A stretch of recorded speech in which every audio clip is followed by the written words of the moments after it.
Christy says, not only has she been watching me since I was on Oprah, but has been writing down quotes from Robin and me for more than 16 years.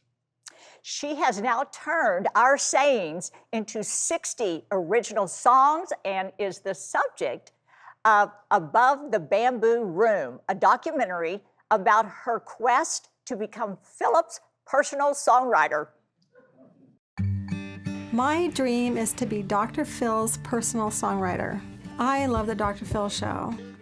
I've always just really loved his homegrown wisdom and his straight shooting delivery. I would just watch Dr. Phil and, man, you know, little quips and quotes and little zingers. And I just started writing them down just because I liked what he had to say and I wanted to remember it for myself to help me in my own life. And I got to looking at them and I thought, oh my God, those would make really good hooks for songs. I've had the opportunity through my column to meet a lot of really interesting people. The first time I sat down with Christy, I thought I was getting a little story for the column. And it was really clear within just a few minutes of talking to her that this was something much bigger. Having this dream makes it easier to put my apron on and go down to the restaurant and get in the dishwater, you know, because I've got the song in my head and I feel like everything's going to be okay because I have this dream. And I just set a goal. I am going to write an album's worth of songs based on Dr. Phil's sayings. How's everyone doing? Welcome to DrPhil Project Live. Here's Julia Scott and Amelia Nash. Give it up. You either get it or you don't. You gotta own it or you won't. Whatever happened to common sense? Everything you do has a consequence.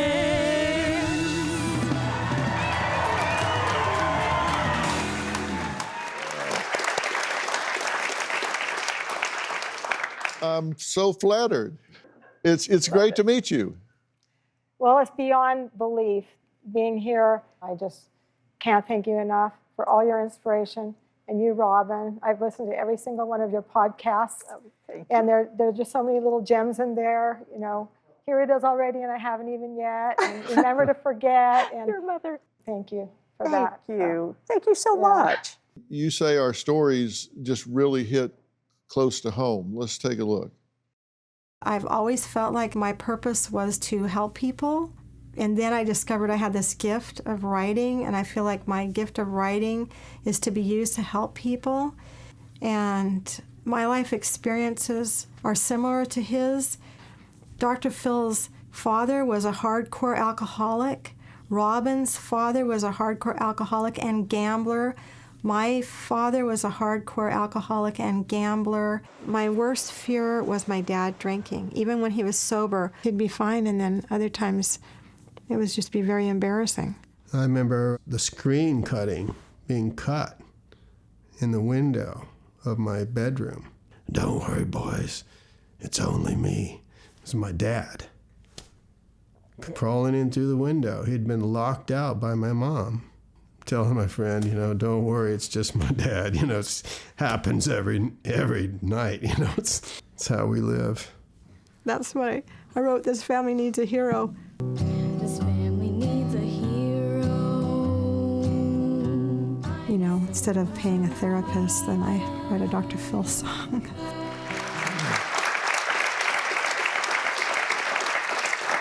So it's cathartic to you to write these songs. Oh, very much so. You're such a straight shooter, and everything that comes out of your mouth, to me, it's almost everything is a song.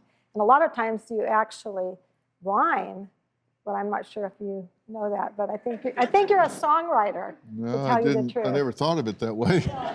Do you have a story or a question for me? Click the link in the description and tell me what in the world is going on.